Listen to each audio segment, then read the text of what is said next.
பட்ட பகலிலே எந்தவித இடையூறும் இல்லாமல் நடந்து போகிறாரோ அன்றுதான் அவள் சுதந்திரமானவர் என்றார்கள்.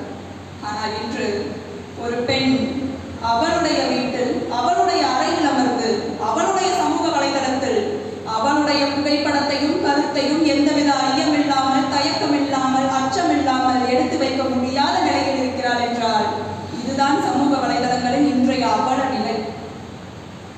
இப்போதெல்லாம் சிலர் ஒரு புதிய அவதாரம் எடுத்திருக்கிறார்கள். சமூக வலைதள போராளிகள் என்ற பெயர். ஒரு போராளி என்பவன் யார்? எவன் ஒருவன் ஒரு சாமானியனோடு தோளோடு தோள் கொடுத்து தான் கொண்ட சத்தியத்திற்காக எந்தவித எதிர்பார்ப்புமின்றி மழை வெயில் என மாறாமல் களத்தில் நின்று போராடுகிறானோ அவன்தான் போராளி. அதெல்லாம் விட்டுவிட்டு எங்காவது ஒரு அசம்பாவிதம் நடந்து விட்டாலோ ஒரு அநீதி நடந்து விட்டாலோ தன் குளிர்சாதன அறையில் உட்கார்ந்து கொண்டு #justice என குவியல் குவியலாக பதிவுகளை போடுபவர்கள் எப்படி போராடி ஆவார்கள்? இவர்கள் எல்லாம் நினைத்து கொண்டார்கள் கையில் ஒரு கணினியும் கைபேசியும் இருந்தால் கால் மார்க்ஸ் ஆகிவிடலாம் என்று. முகநூலில் 30 பக்கங்களுக்கு அளந்து விட்டால் ஆகிவிடலாம். அதைத்தான் பாரதி சிரித்துக் கொண்டே சொன்னார், வாய் சொல்லில் வீரனடி என்றார். எனக்கு ஒரே ஒரு கேள்விதான். ஒரு அநீதிக்கு நீதி கிடைக்கும் வரை போராடுவோம் தானே போராடி. ஆனால் இவர்களோ அடுத்த செய்தி கிடைக்கும் வரை தானே போராடுகிறார்கள். இவர்கள் எப்படி போராடி ஆவார்கள்? வலது கை கொடுப்பது இடது கைக்கு தெரியக்கூடாது என்று வாழ்ந்த பரம்பரை நம் தமிழர் பரம்பரை. ஆனா இன்னைக்கு நாய்க்கு 2 ரூபாய்க்கு பிஸ்கெட் வாங்கி போட்டுட்டு அதை புகைப்படம் எடுத்து ஷேர் செய்வது மட்டுமல்லாமல் பின்னணி பாடல் ஒன்று போடுவார்கள். மண்ணிலே ஈரம் உண்டு. எது? அந்த 2 ரூபாய் பிஸ்கெட்டுக்கு. புகைப்படத்தை பதிந்த அடுத்த நிமிடம் நாயை புரட்டி விடுவார்கள். இவ்வளவுதான் சமூக வலைதளங்களில் இவர்கள் கூறும் மனிதநேயம். இவ்வாறு இளைஞர்கள் மட்டும்தான் சமூக வலைதளங்களின் வலையில் சிக்கி வாழ்க்கையை தொலைத்தவர்களா என்றால் நிச்சயமாக அல்ல. சென்னையில் 73 வயதான ஓய்வு பெற்ற நிதித்துறை அதிகாரி ஒருவர் தன் வாழ்நாள் சேமிப்பான 6.5 கோடி ரூபாயை இணையதளத்தில் இழந்திருக்கிறார். இவரை போலவே இணையத்தில் பணத்தை இழந்து அவதிப்படுபவர்கள் இன்னும் எத்தனை பேர் இருக்கிறார்கள்? ஒரு போன் வருங்க, லக்கி டிரால நீங்க ஒரு 50 லட்சம் ஜெயிச்சிருக்கீங்க. உங்க அக்கௌண்ட் நம்பர் மட்டும் சொன்னீங்கன்னா அடுத்த நிமிஷம் பணம் உங்க அக்கௌண்ட்ல இருக்குமா? உண்மையான பேங்க்காரங்க கூட அவ்வளோ தெளிவா பேச மாட்டாங்க. அவ்வளோ தெளிவா பேசுவோம். ஏதாவது 50 லட்சத்துக்கு ஆசைப்பட்டு அக்கௌண்ட் நம்பர் சொன்னோம்னா முடிஞ்சு. இல்லைன்னா இவ்வளோ சிரமம் கூட இல்லை. ஒரே ஒரு லிங்க் தான் வரும். அது என்னன்னு தொட்டு பார்த்தா போதும் அக்கௌண்ட் காலி.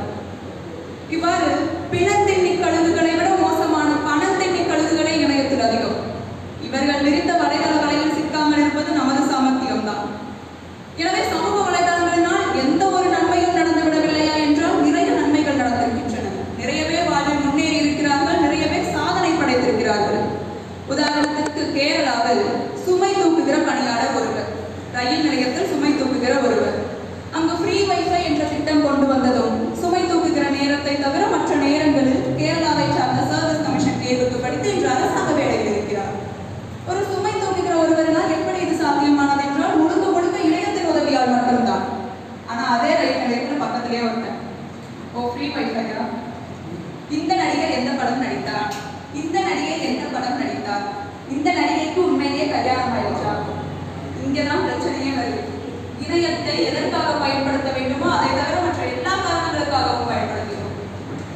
இப்போது ஒரு குடும்பத்தை சேர்ந்து 3 பேர் ஒரு வீட்டில் வாழ்கிறார்கள் என்றால் மூவரும் ஒரே வீட்டில் தான் வாழ்கிறார்கள் தவிர மூவரும் தனக்கென ஒரு கைபேசியை வைத்துக் கொண்டு தனித்தனி உலகத்தில் தானே வாழ்ந்து கொண்டிருக்கிறார்கள்.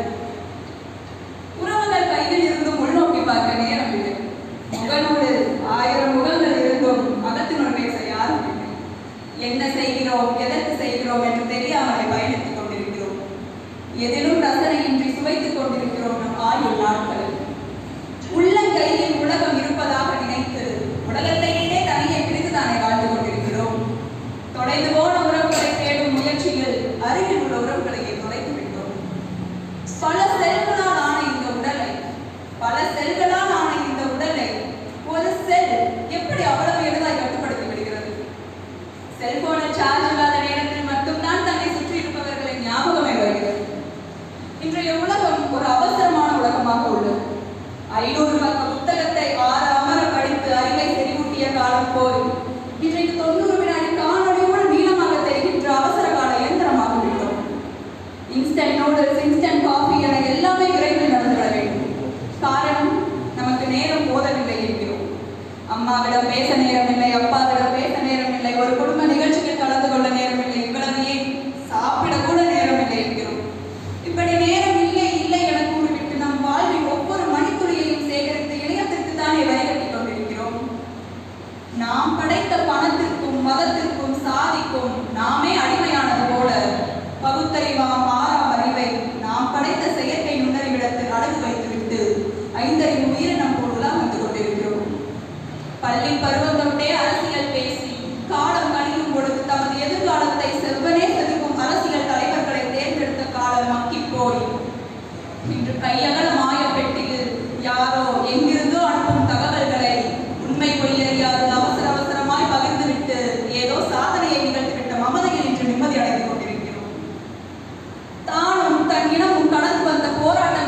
தலைமுறையை வளர்க்க வேண்டிய பெரியவர்களே இன்று ஆபாச நடனமான லைவ்களை எண்ணிக்கொண்டிருக்கிறார்கள். கண்முன்னே விரிந்து கிடக்கும் அறிவியல் பெட்டகத்தை காய்லான்களைக்கு போட்டுவிட்டு மாய உலகின் ஜாலங்களில் மையல் கொண்டு விட்டோம். பாசறையில் அறிவை தீட்ட வேண்டிய இளம் வயது சந்ததிகள் இன்று இயல்பாக சிந்திப்பதை கூட பெரும் சிக்கலாக என்னும் சோம்பேறி கூட்டமாக சிதைந்து கிடக்கிறார்கள். இளைஞர் கூட்டத்தை போதை குழியிலிருந்து மீட்டெடுத்து அவர்களை நல்வளப்படுத்த வேண்டியவர்களே இன்று வெள்ளித்திரை போதைக்கு அடிமையாகி நடிகர் கூட்டத்தின் காலலை உழன்று கிடக்கிறார்கள். எனவே நமக்கும் நம் சந்ததிக்கும் நல்ல எதிர்காலம் வேண்டுமானால் கைபேசியை உதறிவிட்டு புத்தகத்தை ஏந்துவோம். கதிர்வீச்சில் கலங்கியது போதும் இனி வாழ்வீச்சில் பதக்கம் வெல்வோம். இணைய பாய்ச்சலில் துவண்டது போதும் இனி சிந்தனை பாய்ச்சலில் சிறகுகள் விரிப்போம். அளவிற்கு மிஞ்சினால் அமிர்தமும் நச்சுதான். வரங்களை கூட சாபங்களாய் மாற்றும் திறன் மனிதனுக்கு உண்டு. அதற்கு நம் வரைமுறையற்ற செல்போன் பேச்சும் அதன் பரிசாய் நாம் பெறும் கதிர்வீச்சுகளுமே மௌன சாட்சி. இறுதியாக ஒன்றை மட்டும் கூறி விடைபெறுகிறேன். சமூக ஊடகம் கையாள தெரிந்தவர்களுக்கு ஒரு வாழ்க்கை வரம், கையாள தெரியாதவர்களுக்கு அது ஒரு வாழ்நாள்